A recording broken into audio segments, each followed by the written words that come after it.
En el nombre del Padre, y del Hijo, y del Espíritu Santo. Amén. Del Santo Evangelio según San Lucas. Un sábado, Jesús entró en la sinagoga y se puso a enseñar. Había allí un hombre que tenía la mano derecha paralizada.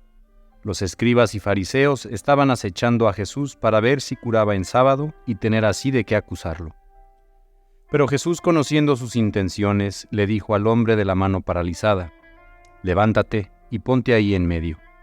El hombre se levantó y se puso en medio. Entonces Jesús les dijo: «Les voy a hacer una pregunta. ¿Qué es lo que está permitido hacer en sábado? ¿El bien o el mal? ¿Salvar una vida o acabar con ella?». Y después de recorrer con la vista a todos los presentes, le dijo al hombre: «Extiende la mano». Él la extendió y quedó curado. Los escribas y fariseos se pusieron furiosos y discutían entre sí lo que iban a hacer a Jesús. Palabra del Señor. Gloria a ti, Señor Jesús. Hola, soy el hermano Rafa, misionero de la alegría, y hoy voy a compartir con ustedes un pequeño comentario al Evangelio que acabamos de leer, tomado de San Lucas. Es el Evangelio del lunes 9 de septiembre de 2024. Bueno, pues tenemos aquí una controversia que tiene el Señor Jesús con unos escribas y fariseos. Los fariseos eran un grupo religioso, digámoslo así, le llamaban una secta dentro del judaísmo, un grupo religioso muy observante de la ley, ¿no? Ellos surgieron más o menos 2 siglos antes de Cristo, y bueno, al ver la corrupción que se había dado en la clase sacerdotal del pueblo de Israel, de las clases altas, de las élites religiosas del pueblo, pues quisieron pues aplicar la ley, vivir, observar la ley de Moisés, porque ellos creían que cuando se observara la ley de Moisés por parte de todo el pueblo, entonces ahora sí vendría el reino de Dios, se restablecería el reinado del rey David, que era como el prototipo de reinado para el pueblo de Israel, porque durante el reinado del rey David, pues es cuando el pueblo de Israel estuvo mejor, ¿no?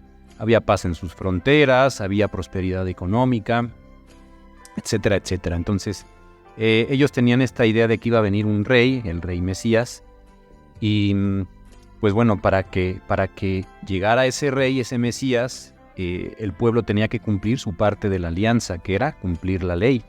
Y entonces, ahora sí, Dios, ya establecidas esas condiciones, enviaría a ese rey. Bueno, entonces por eso eran tan observantes, eran tan estrictos. Pero llegaban a extremos, los fariseos llegaban a extremos porque, pues bueno, había rabinos, maestros de la ley, que se preguntaban, ¿no? ¿En qué casos se aplica la ley? ¿Cómo se puede aplicar la ley, no? Porque, por ejemplo, el precepto del sábado, que está tomado del libro del Éxodo, pues ahí decía, ¿no?, que el sábado debía de observarse un descanso estricto. Y entonces ellos decían, bueno, pues, ¿qué tanto trabajo podemos hacer para cumplir la ley de la observancia del sábado, ¿no? Incluso llegaban hasta preguntarse y hasta establecer un número de pasos que podía caminar una persona para que siguiera cumpliendo la ley del sábado. O sea, llegaban a ese nivel de detalle. Y eso no lo quiere Dios, y eso quiere cambiarlo Jesús, ¿sí? Él no quería que la ley fuera una serie de, dijéramos en el área de sistemas, if then else, si yo hago esto, pasa esto, si yo hago esto, pasa esto, así, rigurosísimo, todo un diagrama de acción, consecuencia. No, Jesús quería que la ley se inscribiera en el corazón de la gente, ¿no? Además, bueno, la pena por infringir la ley del sábado era la pena de muerte, o sea, era una pena grave. Entonces, como Jesús infringía muchas veces esta ley del sábado, pues querían pues atraparlo, querían matarlo, pero también Jesús tenía mucha popularidad, por eso no se atrevían. Pero bueno, en muchas de estas controversias Jesús los confronta, ¿no? Porque bueno, el pueblo de Israel pues era una sociedad principalmente agraria y artesanal, ¿no? Y estaba la casta sacerdotal, que vivían del culto en el templo. Entonces, siendo una sociedad agraria, pues tenían animalitos. Y los animalitos no tenían ni idea del sábado. Los animalitos tenían que seguir comiendo y bebiendo su agua. Entonces, pues los dueños tenían que sacarlos a brevar, tenían que sacarlos a comer. Pues eso ya era trabajo, ¿no? Y entonces, en otro pasaje del Evangelio, no en este, pero es para ejemplificar, pues Jesús les reclama y les dice, oye, no sean hipócritas, porque bien que ustedes sacan a sus animales a comer, porque los animalitos no saben de la ley del descanso del sábado, los sacan a comer para que no se mueran, pero me reclaman a mí que yo ayudo a la gente, que yo curo a la gente en sábado, ¿sí? Entonces, ahí les hacen, en ese tipo de controversias, generalmente Jesús les hace ver sus propias contradicciones y eso los llenaba de coraje. O sea, Jesús los dejaba callados, les daba unas arrastradas en sus discusiones con los fariseos, porque llegaban a contradicciones absurdas, ¿no? Al ser tan observantes, tan detallistas en la ley, los ponía en predicamento. Entonces, ¿de qué se trata la ley? ¿No? ¿De qué se trata la ley? La ley se trata de amar. La ley es sobre el amor, ¿sí? Entonces, Jesús les dice, pues, ¿qué se puede hacer en sábado? ¿El bien o el mal? ¿No? Digamos, el bien siempre es posible hacerlo, siempre hay oportunidad de hacer el bien. Basta ver la cantidad de mal, si me permiten la expresión, o la amplísima necesidad, la cantidad de necesidades que hay que cubrir en nuestro mundo, para poder darnos cuenta que hay mucho bien por hacer. Hay mucho bien por hacer. Entonces, ese es un llamado que nos puede hacer el Evangelio de hoy. ¿Qué bien puedo yo hacer? ¿Qué bien puedo yo hacer? ¿Qué necesidades identifico en mi contexto, en mi escuela, en mis estudios, en mi trabajo, en mi familia? ¿Qué bien puedo hacer yo? ¿Visitar a algún enfermo? Bueno, tenemos nuestra lista de 14 obras de misericordia que ya la catequesis cristiana, catequesis ya nos la da peladitas y en la boca, ¿no? Si alguien no se la sabe, pues búsquenlo en internet. ¿Cuáles son las 14 obras de misericordia, ¿no? Las obras de misericordia espirituales y obras de misericordia corporales. Entonces, hay mucha necesidad, hay mucho bien por hacer. Ahora bien, ¿cuál es el bien que hace Jesús? Él sana a un hombre que tenía una mano seca, dice el Evangelio, tullida, seca, no la podía mover, ¿no? Estaba seca. Generalmente las traducciones de la Biblia dicen que cuando Jesús les pregunta qué está permitido hacer en sábado, el bien o el mal, salvar una vida o acabar con ella. Esta palabra vida en el griego original del texto usa el término psyche, que generalmente se traduce tradicionalmente como alma. De ahí viene la palabra psicología, ¿no? El estudio del alma. Pero bueno, en la mentalidad bíblica, el hombre es un ser integral, es una unidad, de manera que el cuerpo, el alma y el espíritu no son tres partes que se unen para formar al ser humano, no. Psyche es la vida misma del hombre, puede significar también la persona entera. Entonces, cuando Jesús sana al tullido de la mano, al que tenía la mano seca, pues salva su alma. Si lo aplicamos así como muy literalmente, salva su alma. Y al decir esto es que lo salva completamente.